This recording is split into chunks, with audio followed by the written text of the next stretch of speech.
नमस्कार दोस्तों, उषा की आवाज चैनल में आप सभी का स्वागत है। हमारी आज की कहानी है अब तुम्हारी बारी। कीर्ति जल्दी जल्दी तैयार हो रही थी। उसने अपने बेटे अतुल को भी फटाफट तैयार कर दिया। आज शनिवार था और अतुल को संदीप के घर छोड़कर उसे ऑफिस भी जाना था। शनिवार और रविवार वह अतुल को संदीप के घर छोड़कर आती है क्योंकि उसकी छुट्टी होती है। संदीप की लिव इन पार्टनर यानी प्रीति भी उस दिन अपनी माँ के यहाँ मेरठ गई हुई होती है। अगर वह कभी कभार घर में होती भी है तो अतुल के साथ एंजॉय ही करती है। बता दें कि कीर्ति कौन है और अतुल का संदीप से क्या रिश्ता है। दरअसल अतुल संदीप का बेटा है और कीर्ति संदीप की एक्स वाइफ है। वैसे उसे एक्स भी नहीं कह सकते क्योंकि अभी दोनों में डिवोर्स नहीं हुआ है।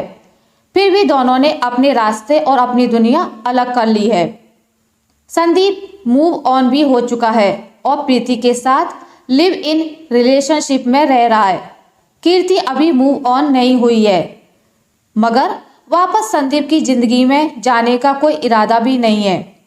दोनों ने आपसी सहमति से तय किया था कि सप्ताह के 2 दिन अतुल संदीप के साथ रहेगा और बाकी के 5 दिन कीर्ति के साथ। दरअसल कीर्ति अतुल को अपने पिता से मिलने का मौका देना चाहती है ताकि उसकी बचपन की ग्रोथ पर बुरा असर ना पड़े। मासूम को यह महसूस ना हो कि उसके पिता नहीं है। एक तरह से वह बच्चे को मनोवैज्ञानिक रूप से स्ट्रॉन्ग बनाए रखना चाहती है, वरना उसने देखा है कि कैसे टूटे हुए घरों से बच्चे भी अंदर से टूट जाते हैं। संदीप की नई पार्टनर यानी प्रीति से कीर्ति को कोई शिकायत नहीं है। वह जब संदीप के घर अतुल को छोड़ने जाती है तो कई दफा प्रीति घर में ही होती है। उस वक्त दोनों एक दूसरे को देखकर मुंह नहीं बनाती बल्कि मुस्कुराती हैं। कीर्ति अतुल को छोड़कर शांति से अपने ऑफिस निकल जाती है। कीर्ति को प्रीति पर विश्वास है कि वह अतुल का ख्याल रखेगी और फिर संदीप तो उसका पिता है ही। एक दिन कीर्ति ने संदीप को सुबह सुबह फोन किया। आज तुम किसी भी समय HP मॉल में मुझसे मिलने आ जाओ। यहाँ आना मेरे लिए आसान होगा क्योंकि मेट्रो से उतरते ही मॉल है, कहीं अलग से जाना नहीं पड़ेगा। ओके, मगर कोई जरूरी काम था क्या? संदीप ने पूछा। दरअसल मुझे तुमसे अतुल की पढ़ाई से जुड़ी कुछ बातों की चर्चा करनी थी। तुम उसके पिता हो और मैं मानती हूँ कि जहाँ बच्चे का भविष्य जुड़ा हो वहाँ कोई भी फैसला बच्चे के पिता और माँ दोनों को मिलकर लेना जरूरी है। ओके, फिर मैं हाफ डे लेकर तुमसे मिलने करीब 4 बजे तक मॉल पहुँचता हूँ। कीर्ति 3 बजे ही मॉल पहुँच गई क्योंकि उसे कुछ शॉपिंग भी करनी थी। वहाँ उसे प्रीति दिखाई दी। प्रीति भी संदीप का इंतजार कर रही थी। संदीप ने उसे 3 बजे शॉपिंग के लिए बुलाया था मगर वह मीटिंग में फंस गया था, इसी वजह से उसे आने में समय लग रहा था। दोनों एक दूसरे से बहुत प्यार से गले मिली और अच्छी सहेलियों की तरह एक दूसरे का हालचाल पूछने लगी। आज पहली दफा दोनों को एक दूसरे के साथ वक्त बिताने का मौका मिला। कीर्ति ने प्रीति का हाथ थामकर कहा, चलो कहीं बैठते हैं और खाते पीते हैं। दोनों तीसरे फ्लोर पर स्थित फूड कोर्ट की तरफ बढ़ गईं। काउंटर पर पहुंचकर ऑर्डर करने लगी।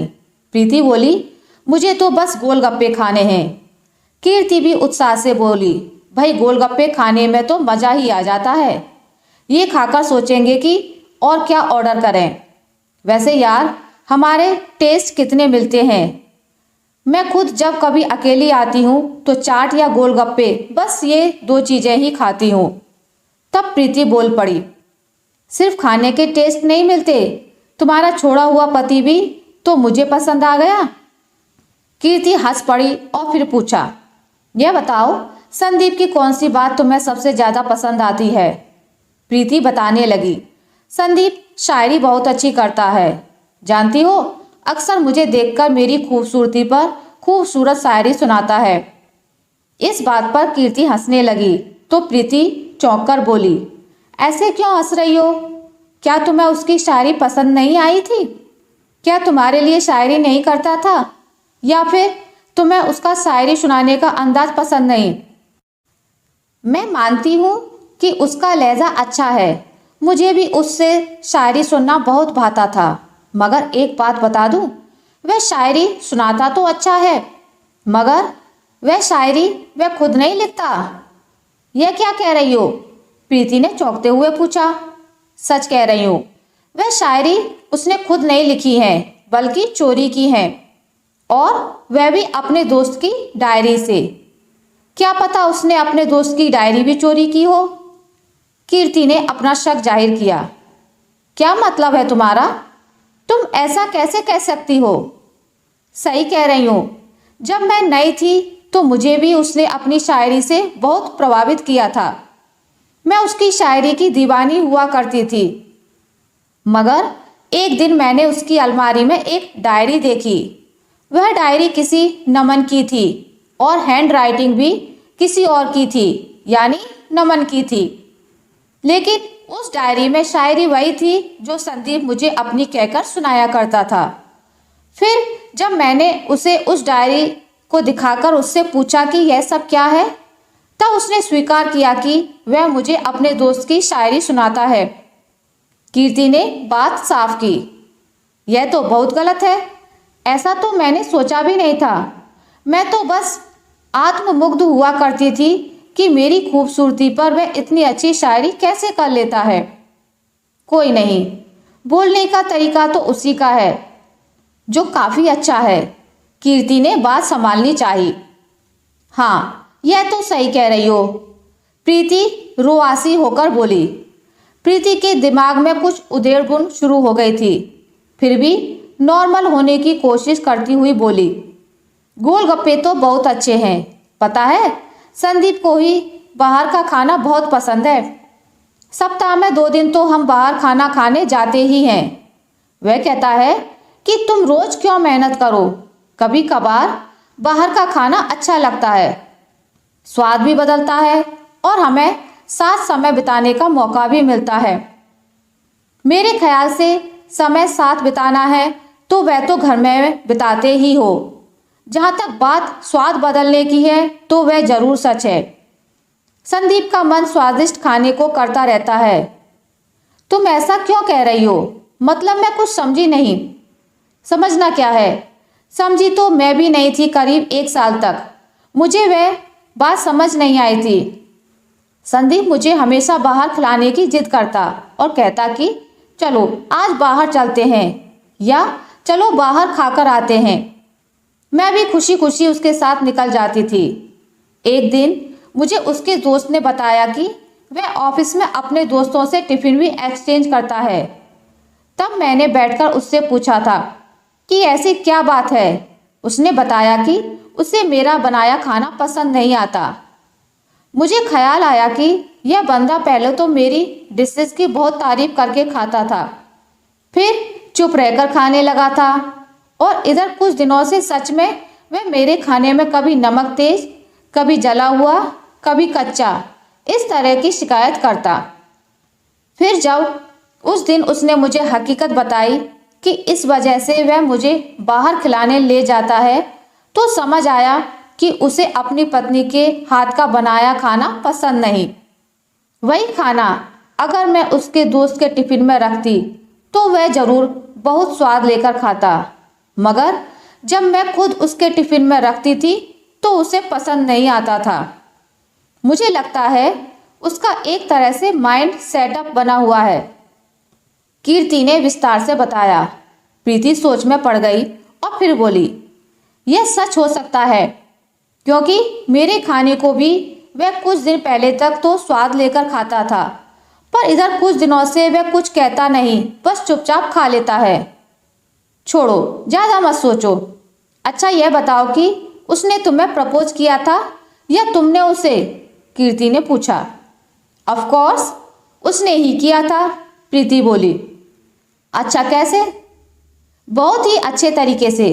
पता है, पहले दिन उसने मुझे अपने घर इनवाइट किया, और जब मैं घर के अंदर दाखिल हुई तो उसने ऊपर ऐसी सेटिंग की हुई थी कि दरवाजा खोलते ही ढेर सारी गुलाब की पंखुड़ियां तुम्हारे ऊपर बिखर गईं, है ना?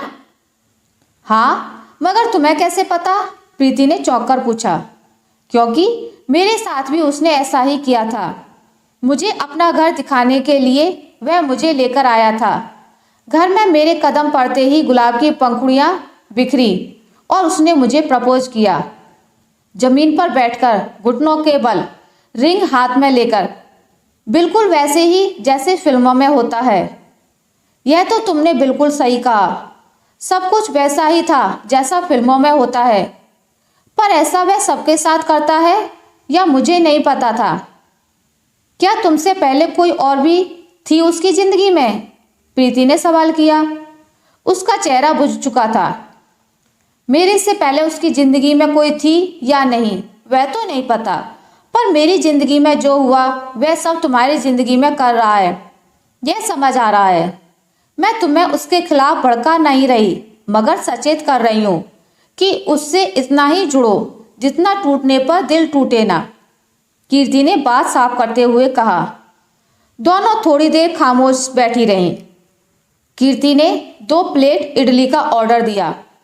प्रीति का खाने का दिल नहीं था, मगर कीर्ति के जोर देने पर खाने लगी। फिर प्रीति ने ही पूछा, और बताओ कीर्ति, संदीप की कोई और आदत जिसे शेयर करना चाहोगी? अच्छा यह बताओ कि उसने तुम्हें अच्छी अच्छी जगह घुमाने का वादा भी किया होगा ना?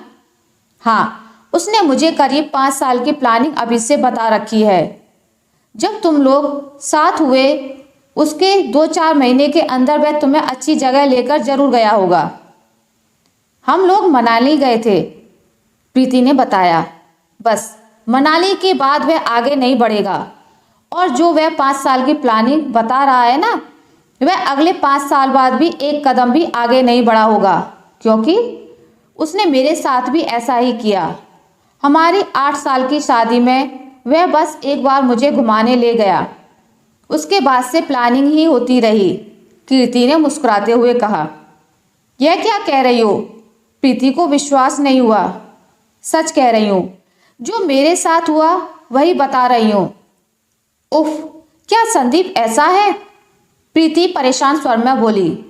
देखो प्रीति, मैं फिर कह रही हूँ कि तुमसे उसकी बुराइयां करना मेरा मकसद नहीं है, और ना ही मैं उसका बुरा चाहती हूँ, क्योंकि मन से वह अच्छा है। कई बार वह इतनी अच्छी तरह से केयर करता है, इतनी प्यारी बातें करता है कि उसे छोड़ने का दिल नहीं करता। यही नहीं, मैं मानती हूँ उसके पास दूसरों को प्रभावित करने का हुनर भी है, मगर सच कहूँ जिंदगी में कुछ और चाहिए था। उसने मुझे धोखा नहीं दिया, हमेशा मुझे खुश रखने की कोशिश भी की, पर मुझे ऐसा बंदा चाहिए था जो मेरा विश्वास जीत सके।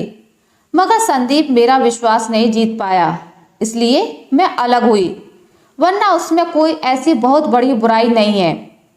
तुम्हें डराना नहीं चाहती हूँ, लेकिन कुछ अपनी प्राथमिकताएं होती हैं। तुम्हें उससे क्या चाहिए और क्या नहीं चाहिए वह तुम डिसाइड करो। तुम्हें जिंदगी से क्या चाहिए यह भी तुम ही डिसाइड करोगी। वैसे एक बात और पूछूं? हाँ पूछो ना।